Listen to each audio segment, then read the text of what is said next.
Why is your practice swing so much better than your golf swing? This is a debate that I've had with golf instructors. I've interviewed like probably, I don't know, very many golf instructors.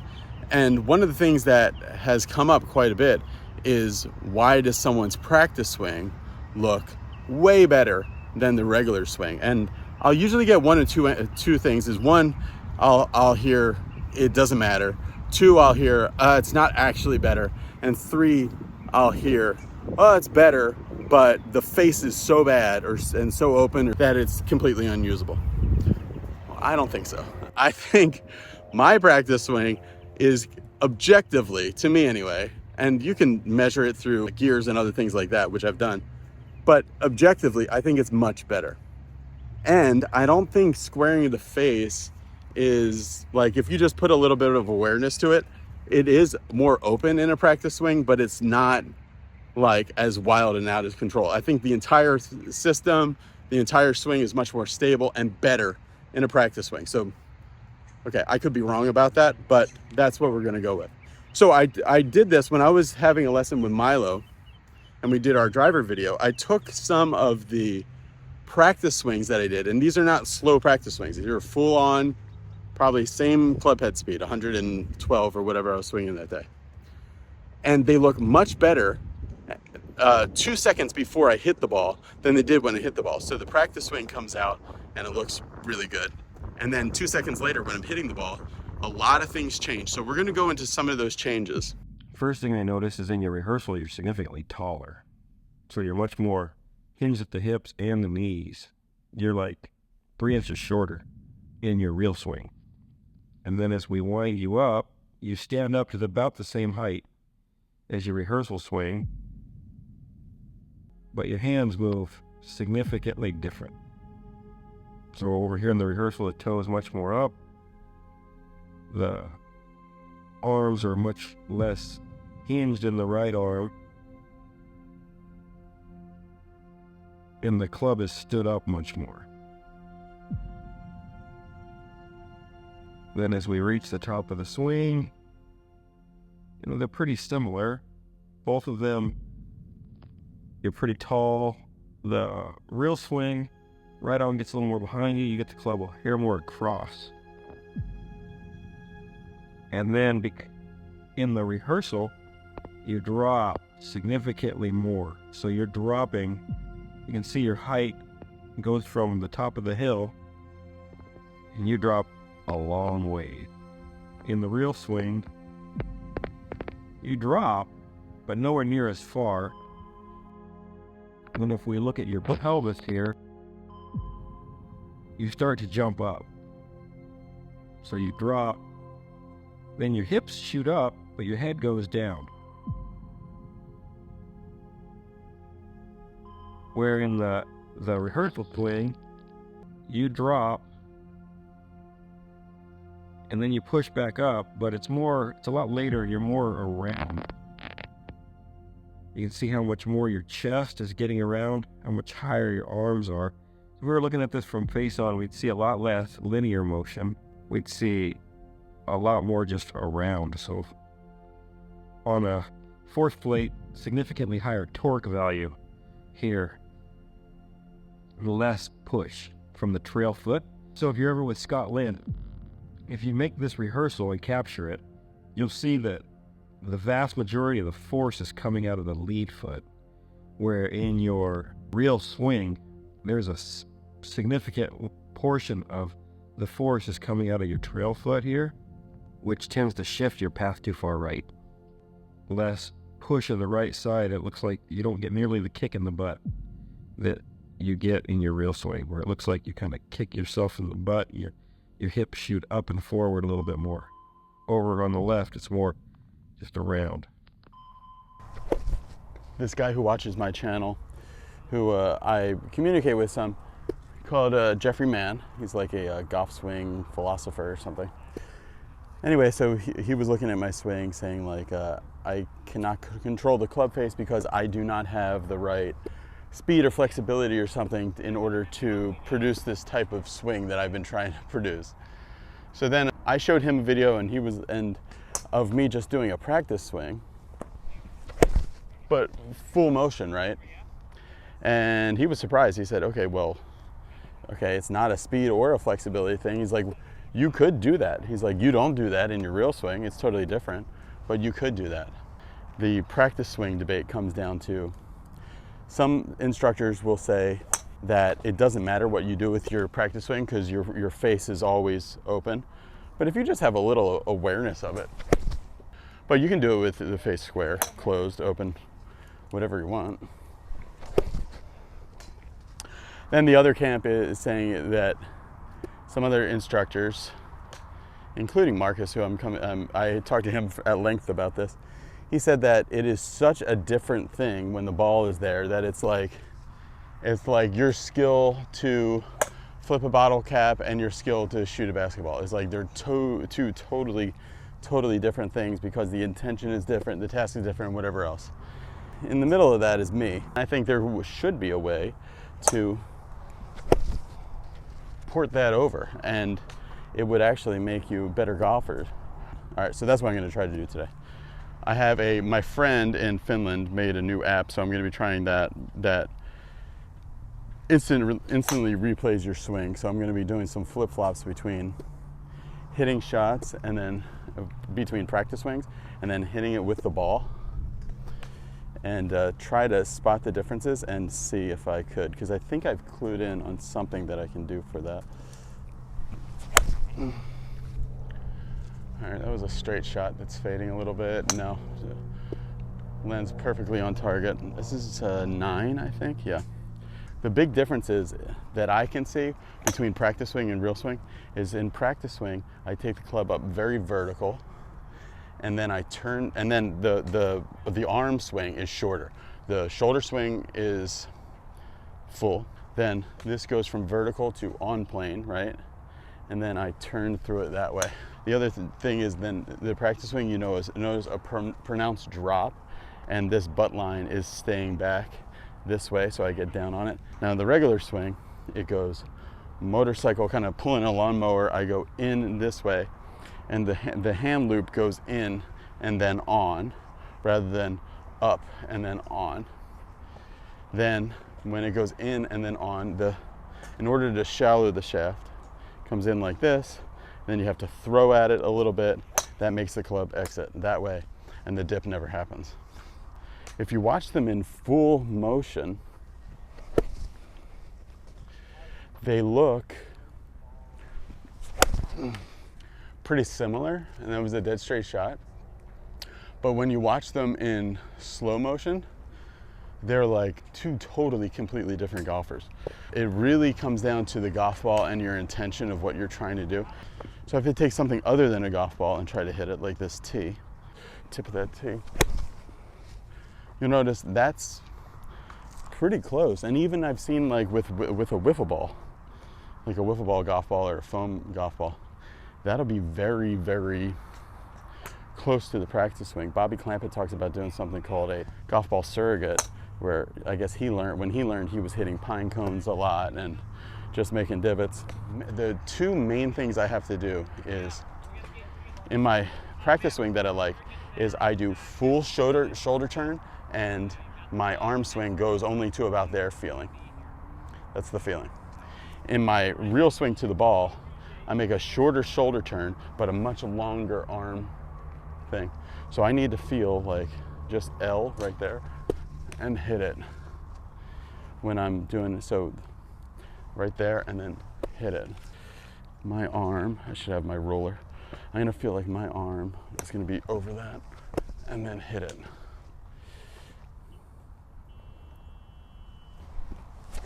All right, that was really straight. Felt pretty rotated. All right, the other huge difference that I noticed between practice swing and the swing to the ball is this circle. So say if my armpit, you just circled my armpit here, right? With the practice swing, my hands make a circle in this direction around the armpit, okay? And in the real swing, they make a circle in this direction around the armpit, okay? That is a really huge difference. And so that has really got to be the super important difference that I make with this. That was a little rushed and then fanned open. We're gonna go this way, this way. So it's gotta be here. And it's gonna feel like a huge dip and a big dinner plate sized circle around my armpit.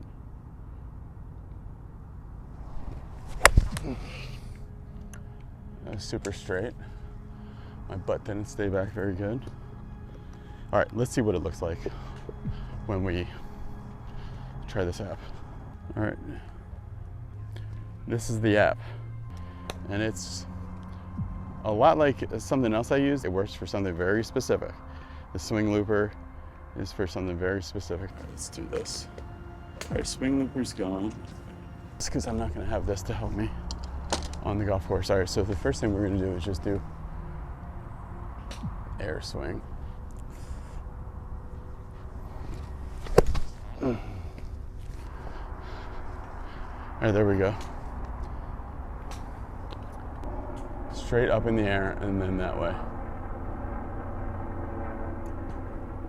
Man, the hands really go up in the air and that way. Good pause. Okay, let's try that again.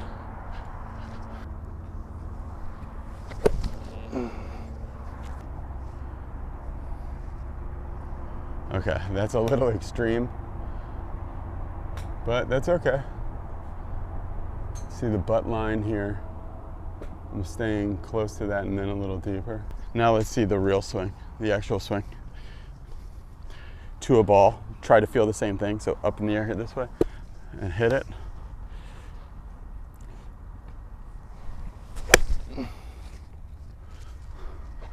Solid shot, just a little left. Okay, so the hands come deeper. The whole thing is a whole lot more effort, and the butt line comes in a little bit, and I don't dip as much. Let's do that again. Flip flop, I'm only gonna, let's see, there's a 100-yard marker out there. I'm only gonna hit this like just to the right of that 100-yard marker with this 9-iron. So that would be like that.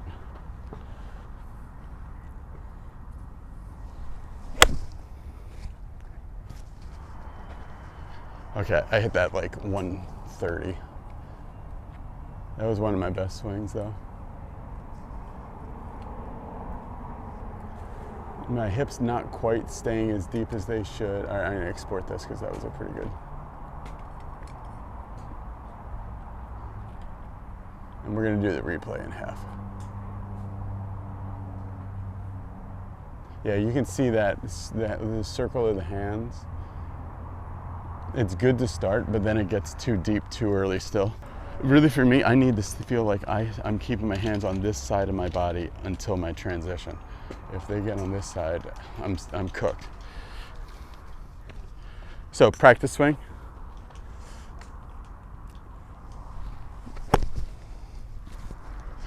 See how that looks?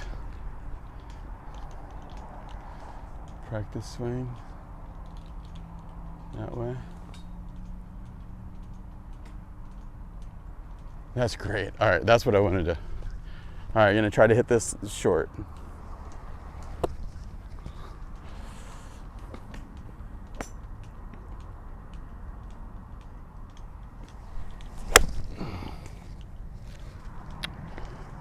Wow, I hit that so good. Went a little left, but I hit it really good.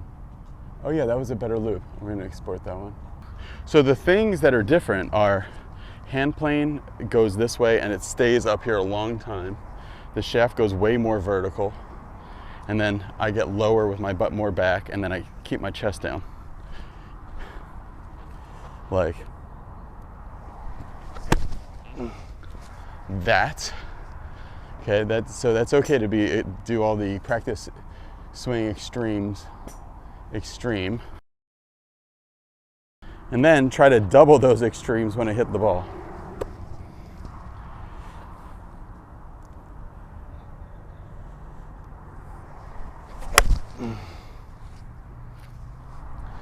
Little thin, I hit it dead straight. Oh yeah. Oh man. that was extreme. I'm a little too shallow on the real one as well. Meaning that on the way through, I got the club like this on the real one, and on the practice swing, I'm like this, which is what I want, and on the real one, I'm like that. So.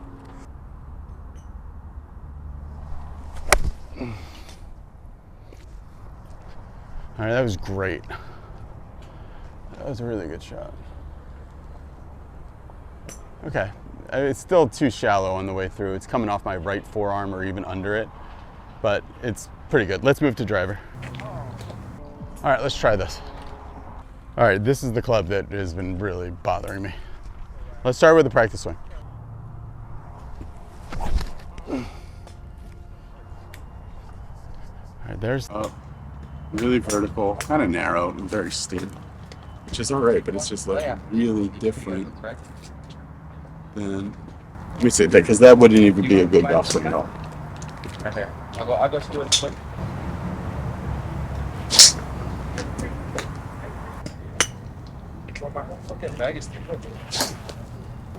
Let's see.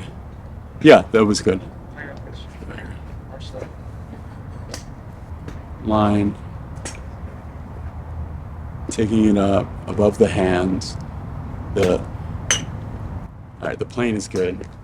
The thing that I noticed about that is, and this is kind of like a breakthrough with it, was that if I made that, I think the reason I wouldn't make that swing to a ball is I think with that ball and that ball position there, I think I would absolutely be scared of slicing it. So I think I would need to put my ball position way forward to make this work. So that's what I'm going to try now.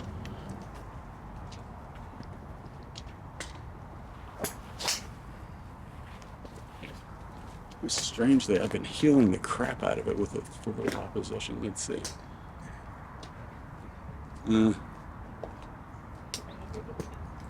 Wasn't that bad. It's just so under.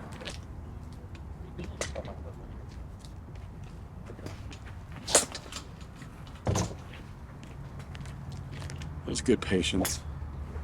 Should be a good practice swing here.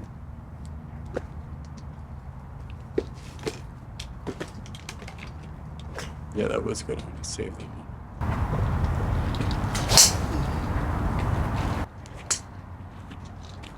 I crushed a fade there. That was really good. So the difference there was I put it way forward in my ball position, and then I felt like I was going to hit it in the toe slightly, or actually quite a bit in the toe, to keep myself from healing it. Which is counterintuitive. I thought putting it that far forward would make you toe it, but it makes me heal it for some reason. All right, my arms aren't quite as long, but that is a huge improvement over what I was doing before. Not as good as my practice swing, because the thing is, when this is the arc, right, with the swing, and if I have the ball too far back here, I want to go like this to twist square the face. If I do all this stuff like this, I'll feel like it's going to be too open and I'll twist it. But if I put it on this side of my arc, I feel like it'll close without me having a twist close.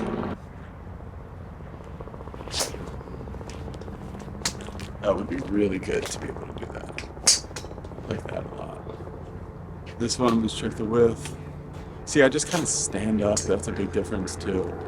Dip and turn. Oh yeah. Let's see if I can do that. So cool.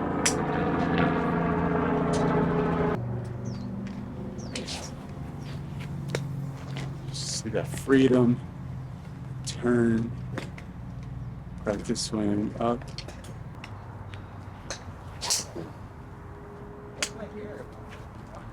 Oh, that was absolutely it. That was it. It was great. I felt like my arm swing was a little less that time. Came through the hands. Yeah, I felt like my arm swing was less that time. I busted that really nice. Okay, so that's it. So I'm going to review those videos, but I think from what I could see in the swing looper was that I am able to make a practice swing that is actually functional. That practice swing is not just an unfunctional picture of something that's totally useless. It actually is a good roadmap to swinging like more free and a little bit more rotationally too, and less like slide and punch and more rotate and sling it, which I think was a better way to hit the ball. So the big difference that I was able to accomplish today is with the iron swings, not so much with the driver swing, but with the iron swings, I was able to get the hand loop around my armpit like this. Like if it was a dinner plate, it would be like going around like this rather than like this, which is really huge.